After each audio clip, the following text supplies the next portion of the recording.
What up, good people? Today is 2-Minute Tip Tuesday. Let's get into it. So, today we're going to talk about should you buy gap insurance. First of all, what is gap insurance? GAP stands for Guaranteed Asset Protection. That means if the vehicle gets totaled or stolen, if the vehicle is worth $30,000, your insurance will only pay the value of the vehicle. Let's put it in perspective. If your vehicle is worth $30,000 and you got a loan out for $40,000 for that vehicle, your insurance is only going to pay the $30,000. It's up to you to pay the other $10,000. So if you have gap insurance, guess what's going to happen?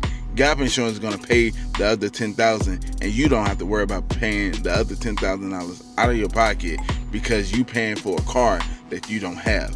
That's what gap insurance is for. Gap insurance is a great option when you're buying your vehicle. Get it. If you're buying it straight cash, don't worry about buying it. The only time gap insurance is not a waste of time if you're financing the vehicle, leasing the vehicle, or the vehicle have positive equity on the car.